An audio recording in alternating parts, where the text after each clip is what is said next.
नमस्कार साथियों, एक बार फिर से स्वागत है आपका अपने YouTube channel students of VLC में। कि मायूस मत होना, जिंदगी में कभी भी किसी भी वक्त तेरा नाम बन सकता है। दिल में हो आग और हौसले हो बुलंद तो अखबार बेचने वाला बच्चा भी कलाम बन सकता है। तो अखबार बेचने वाला बच्चा भी कलाम बन सकता है। बिल्कुल विद्यार्थियों, यदि दिल में जोश और जुनून है तो निश्चित रूप से आप बहुत कुछ कर सकते हैं। इसलिए जो हमारी श्रृंखला चल रही थी राजस्थान के दुर्गों से संबंधित, कल हमने चित्तौड़गढ़ दुर्ग पढ़ा था, आज अपन पढ़ेंगे कोमलगढ़ का किला। तो हेडिंग लगाएंगे सबसे पहले कोमलगढ़।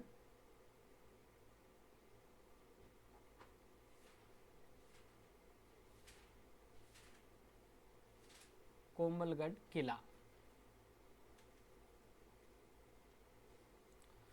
निश्चित रूप से आपको हमारा जो वीडियो है बहुत ही अच्छा लगेगा। एक एक चीज आपको हम बारीकी से बता रहे हैं, तो आप साथ साथ में नोट करते रहिएगा। कोमलगढ़ का किला, सबसे पहली बात, ये किला कहाँ स्थित है? तो ये राजसमंद जिले में स्थित है। राजसमंद जिले में कहाँ स्थित है भाई? राजसमंद में स्थित। ठीक है। अब राजसमंद में भी यदि अपन बात करें तो ये हाथीगुड़ा की नाल जो है, हाथीगुड़ा की नाल वहाँ स्थित है। ये हाथीगुड़ा की नाल।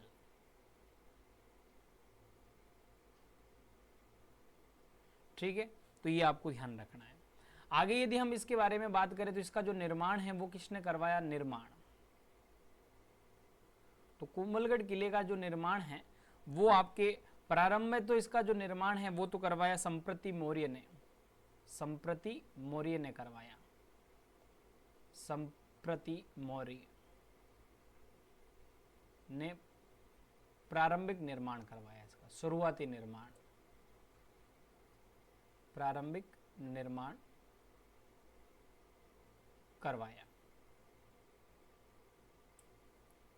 ठीक। लेकिन पुणे जो इसका निर्माण है, पुणे निर्माण जो है वो महाराणा कुंभा ने करवाया। पुनः निर्माण महाराणा कुंभा। पुनः निर्माण किसने करवाया? महाराणा कुंभा ने करवाया। कब करवाया? तो ये 1443 में शुरू किया इसने और लगभग 1458 के अंदर इसका काम पूर्ण हुआ। ठीक है, तो ये चीज आपको ध्यान रखनी है। अब इस किले का जो वास्तुकार है वो कौन था? तो वास्तुकार एग्जाम में प्रश्न पूछा जाता है वास्तुकार से संबंधित। तो कोमलगढ़ दुर्ग का जो वास्तुकार था वो था शिल्पी मंडन। इसका जो शिल्पी था वो था मंडन। शिल्पी का क्या नाम था? मंडन। वास्तुकार का हो या शिल्पी का हो एक ही बात है। शिल्पी इसका कौन था? मंडन था। ध्यान रखना आप इसको। ठीक है। और ये जो मंडन है वो कहाँ का रहने वाला था? ये भी एग्जाम में आया हुआ सवाल है, तो ये गुजरात का रहने वाला था। ठीक है, तो ये चीज भी आपको थोड़ी ध्यान रखनी है। आगे यदि हम बात करें इस दुर्ग के बारे में, तो इस दुर्ग के जो उपनाम है, उपनाम वो कौन कौन से हैं? तो इसे मेवाड़ का संकटकालीन किला कहते हैं। मेवाड़ का संकटकालीन किला। संकटकालीन किला। मेवाड़ का संकटकालीन किला, जब भी मेवाड़ के ऊपर संकट कोई आता था तो मेवाड़ की जो राजा महाराजा है इसी किले को अपना शरण बनाते थे। दूसरा इसका उपनाम है, इसे मेवाड़ का मेरुदंड कहते हैं। रीढ़ की हड्डी जिसे कह दो बोली, मेवाड़ का मेरुदंड।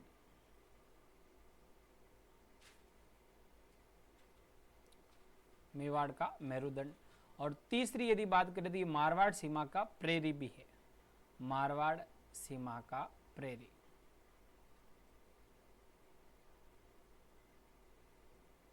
सीमा का प्रेरी। ठीक है, तो ये चीज आपको ध्यान रखनी है। आगे यदि हम बात करें इस दुर्ग से संबंधित कुछ कथन एग्जाम में पूछे जाते हैं, तो अबुल फजल ने इस दुर्ग के बारे में क्या कहा? उन्होंने ये कहा कि ये दुर्ग इतनी बुलंदी पर बना हुआ है कि नीचे से ऊपर देखने पर सिर की जो पगड़ी है वो गिर जाती है। तो इससे संबंधित कथन जो है कुंभलगढ़ दुर्ग से संबंधित ही था ये। तो लिखेंगे अबुल फजल ने, अबुल फजल, अबुल फजल ने क्या कहा कि ये दुर्ग इतनी बुलंदी पर बना हुआ है, ये दुर्ग इतनी बुलंदी यानी ऊंचाई, इतनी बुलंदी पर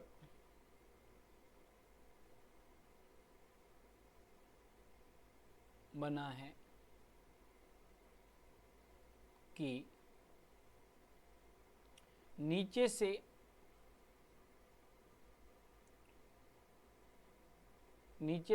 ऊपर देखने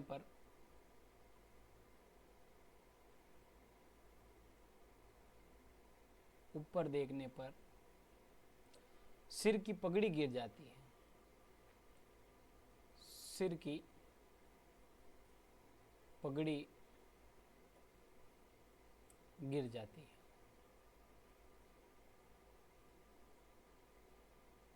तो ये स्टेटमेंट जो है वो कुंभलगढ़ दुर्ग से संबंधित है और कहने वाले कौन थे? अबुल फजल ने कहा। किसने कहा भाई? अबुल फजल ने। ठीक है। दूसरा स्टेटमेंट इसके बारे में यदि बात करें तो कर्नल जेम्स टोड ने इस दुर्ग को एस्ट्रूकन दुर्ग बताया। कर्नल जेम्स टोड ने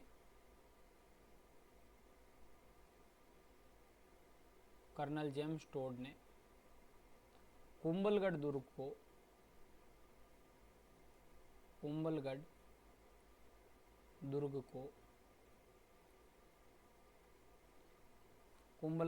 को क्या नाम दिया? एस्ट्रूकन दुर्ग।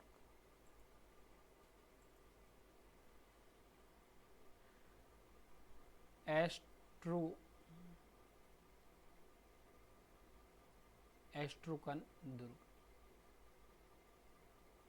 बताया।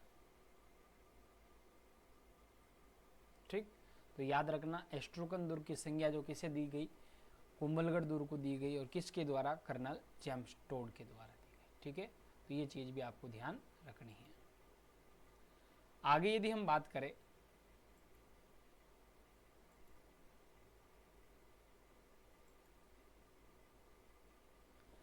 इस दुर्ग की क्या क्या विशेषताएं हैं उसके बारे में।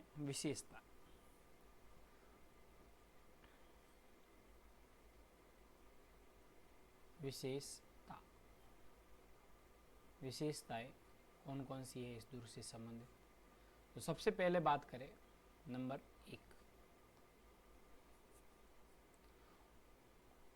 कुंभलगढ़ दुर्ग की लंबाई, कुंभलगढ़ दुर्ग की दीवार की लंबाई, कुंभलगढ़ दुर्ग की जो दीवार है, दीवार की लंबाई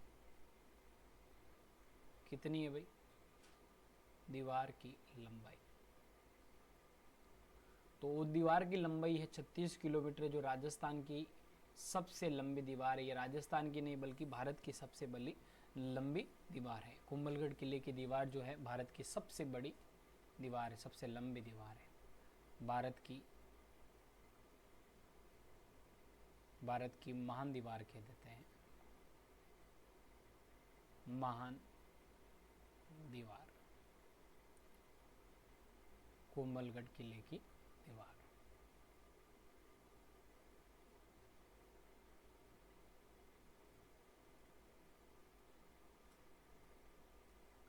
जिसकी लंबाई कितनी थी? 36 किलोमीटर। क्लियर? तो ये चीज आपको ध्यान रखना है। आगे यदि हम बात करें, ये एकमात्र मुस्लिम सेनापति जिसका नाम था शाहबाज खां द्वारा जीता गया। शाहबाज खां द्वारा जीता गया।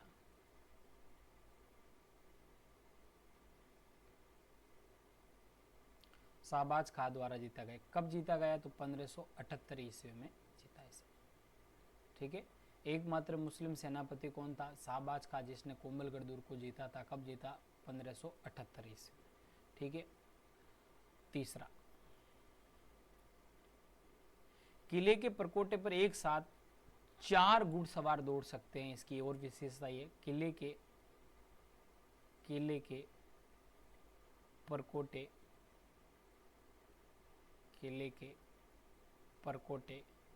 पर एक साथ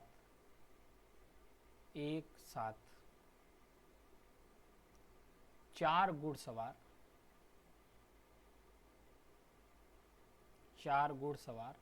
दौड़ सकते हैं। 4 घुड़सवार दौड़ सकते हैं।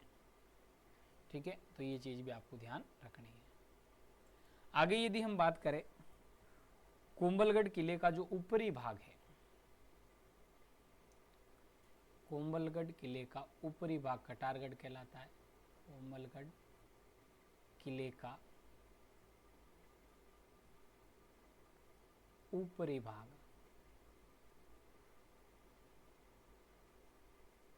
किस नाम से जाना जाता है? तो कटारगढ़, जो एक अंतः दुर्ग है। दुर्ग के अंदर दुर्ग, उस दुर्ग को कौन सा दुर्ग कहते हैं? अंतः दुर्ग। ठीक है, इस कटारगढ़ को अलग अलग नामों से संबोधित किया जाता है। तो इसे मेवाड़ की तीसरी आंख कहते हैं। इसे मेवाड़ की क्या कहते हैं?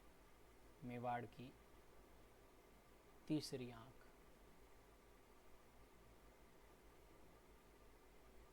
कटारगढ़ दुर्ग को जो है मेवाड़ की तीसरी आंख कहा जाता है। कुंभा का निवास स्थल था ये, कुंभा का निवास स्थल। कटारगढ़ जो था वो कुंभा का निवास स्थल था। ठीक है, और जाली रानी का मालिया भी इसी के अंदर, जाली रानी का मालिया भी इसी कटारगढ़ को कहते हैं। तो ध्यान रखना, मेवाड़ की तीसरी आंख, कुंभा का निवास स्थल और जाली रानी का मालिया किसे कहते हैं? कटारगढ़ दुर्ग को। ठीक है, आगे यदि हम बात करें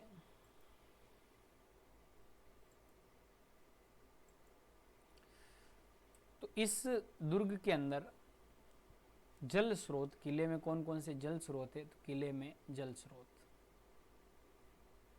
किले में जल स्रोत।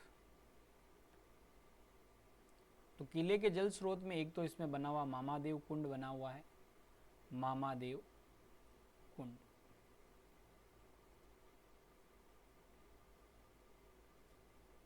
और एक जाली रानी की बाव बनी हुई, बावड़ी, जाली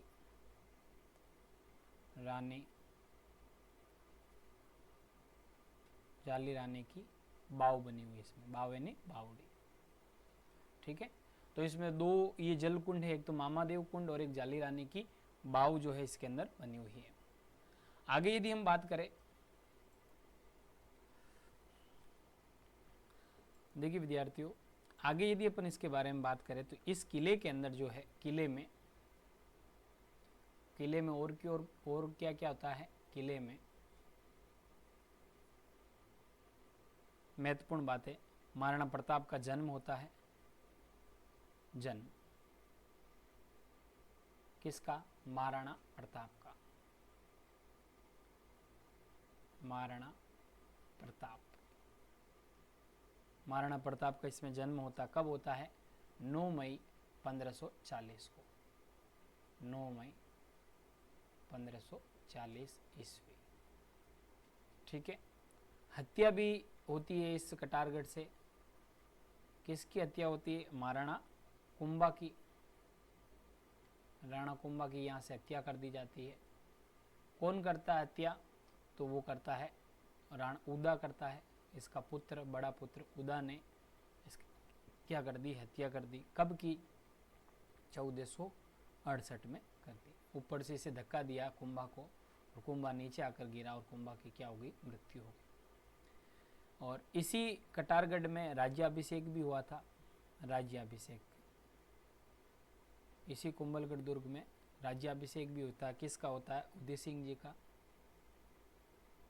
उदय सिंह का।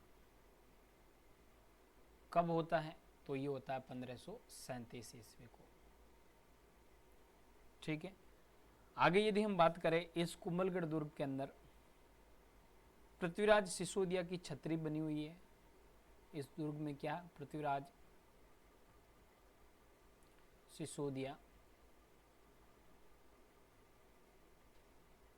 पृथ्वीराज सिसोदिया की छतरी भी इस दुर्ग में बनी हुई है, जो 12 खंभों की छतरी है। कितने खंभों की? 12 खंभों की। 12 खंभों की छतरी, वो भी कुंभलगढ़ दुर्ग में है। अक्सर एग्जाम में प्रश्न पूछा जाता है। पृथ्वीराज सिसोदिया, जिसे उड़ना राजकुमार के नाम से संबोधित किया जाता है, उड़ना राजकुमार, इसी को कहते हैं पृथ्वीराज सिसोदिया को। ठीक है, ध्यान रखना आप उसको। आगे यदि हम बात करें,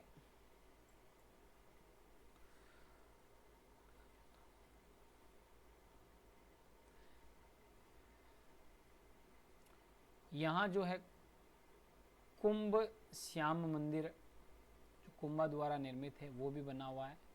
ये जो मामादेव मंदिर है उसी का नाम है। ठीक है, तो ये कुंभा द्वारा निर्मित है, कुंभा द्वारा निर्मित। ठीक है, तो ये आपको ध्यान रखना है। आगे यदि हम बात करें, तो अभी मैंने बताया आपको, ये जो कुंभ श्याम मंदिर है, ये मामादेव मंदिर है, उसी का नाम है। मामादेव जो मंदिर है, उसी को कुंभ श्याम मंदिर नाम से संबोधित किया जाता है। ठीक है, तो ये था आपका कुंभलगढ़ किला, जिसके बारे में हमने बातचीत की। चीज़ें आपको समझ में आई होगी। यदि आपको चीज़ें समझ में आ रही है तो आप हमारे वीडियो को लाइक कीजिए, साथ ही साथ कमेंट करें, और किसी प्रकार की कोई कमी पेशी है तो भी हमें बताइए। आगे यदि हम बात करें, तो अगला जो किला है वो है रणथंबोर का किला। कौन सा किला है? रणथंबोर का किला। रणथंबोर,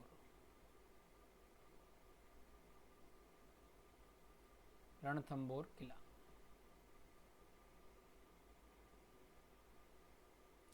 इसके बारे में यदि हम बात करें, रणथंबोर किले के बारे में, तो देखिए,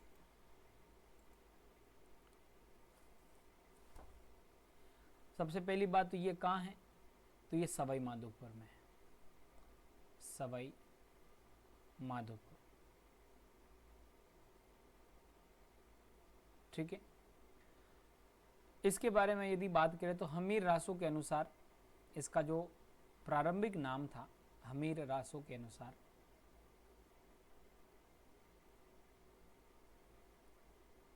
हमीर रासों के अनुसार इसका जो प्रारंभिक नाम था, प्रारंभिक नाम वो था रणस्तंभपुर। रणस्तंभपुर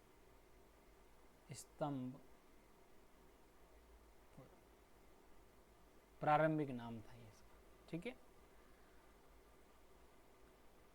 एक बात आपको ध्यान रखनी है, अरावली और विंध्याचल पर्वतमाला के मध्य स्थित है ये दुर्ग। अरावली व विंध्याचल पर्वतमाला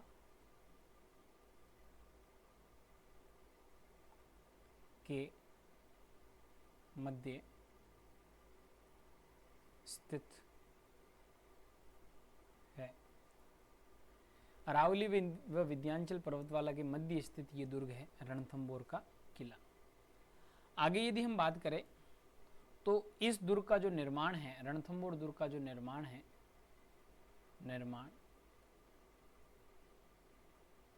निर्माण जो है वो रणथंभन देव चौहान ने करवाया।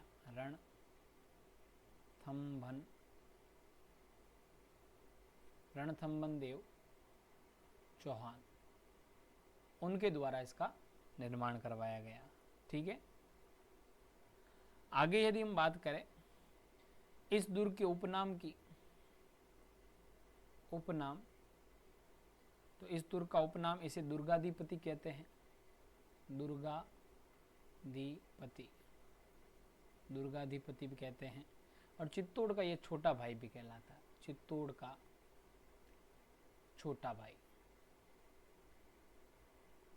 चित्तौड़ का छोटा भाई, इसी दुर्ग को कहते हैं। ठीक है, इस दुर्ग से संबंधित कुछ कथन है। तो सबसे पहला अबुल फजल ने जो है इस दुर्ग के बारे में क्या कहा, अबुल फजल ने इस दुर्ग के बारे में क्या कहा, अबुल फजल ने कहा कि एकमात्र दुर्ग है ये जो बख्तरबंद है, बाकी सब दुर्ग नंगे हैं। ये एकमात्र ऐसा दुर्ग है, यह एकमात्र ऐसा दुर्ग है, ऐसा दुर्ग है जो बख्तरबंद है, जो बख्तरबंद है, जो बख्तरबंद है, और बाकी सब दुर्ग नंगे हैं, बाकी सब दुर्ग नंगे हैं। ये कथन किसने कहा, तो अबुल फजल ने कहा, ध्यान रखना आप। ठीक है, आगे यदि हम बात करें, इस दुर्ग से संबंधित जलालुलाल खिलजी ने जो है एक स्टेटमेंट दिया, जलालुद्दीन खिलजी। जलालुद्दीन खिलजी ने कहा, मैं ऐसे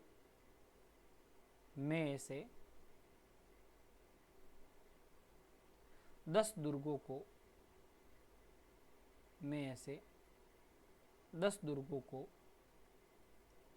मुसलमानों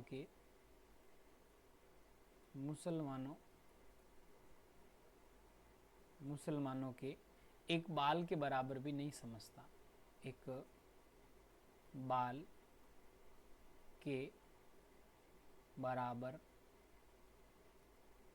भी नहीं समझता।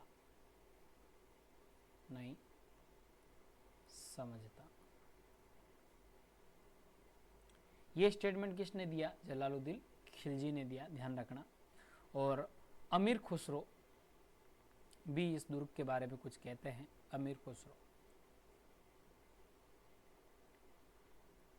अमीर खुसरो ने इस दुर्ग के बारे में क्या कहा कि आज कुफ्र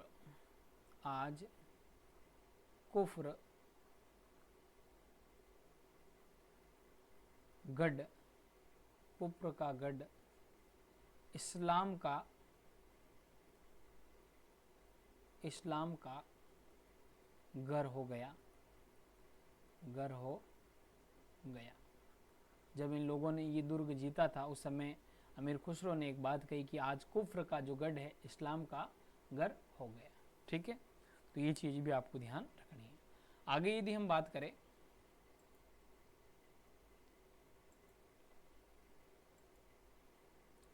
रणथंबोर किले की कुंजी जो है जैन दुर्ग को कहते हैं।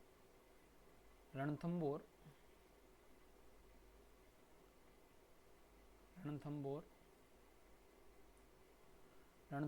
किले की कुंजी जो है वो किसे कहते हैं, जैन दुर्ग को कहते हैं,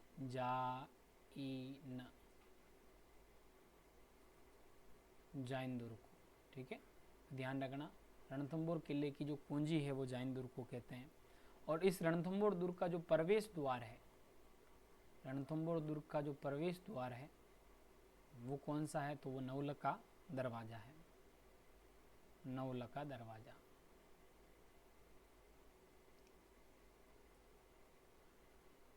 ठीक है, ध्यान रखना। आगे यदि बात करें, इस दुर्ग की क्या क्या विशेषताएं हैं,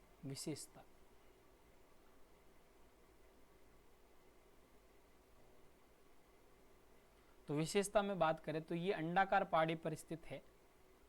अंडाकार पहाड़ी पर स्थित होने के कारण, अंडाकार पहाड़ी पर स्थित होने के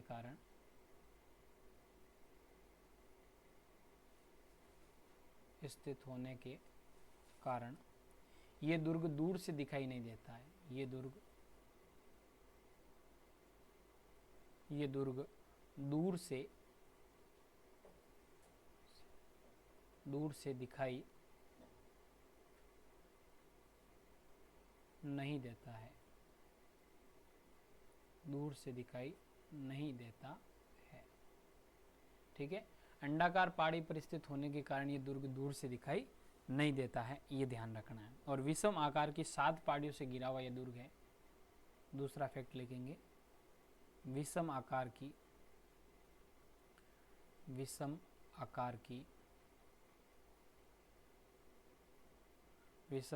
7 पहाड़ियों से 7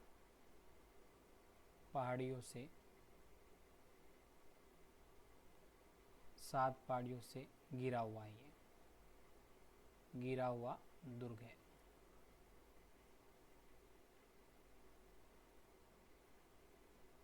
ठीक है, आगे यदि हम बात करें इसके बारे में,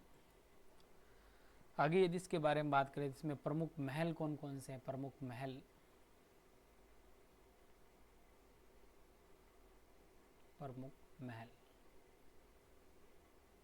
तो प्रमुख महल की बात करें तो इसमें एक सबसे इंपॉर्टेंट महल है, वो है सुपारी महल।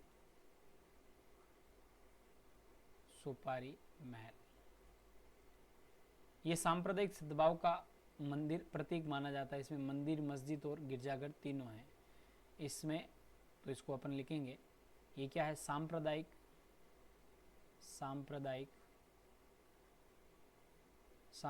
सद्भाव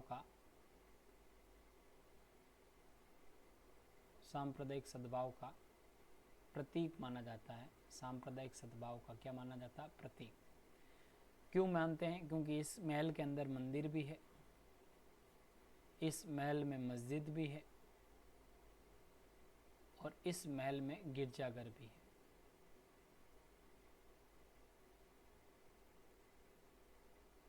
ठीक है, तो इसलिए जो है इसे सांप्रदायिक सद्भाव का प्रतीक मानते हैं।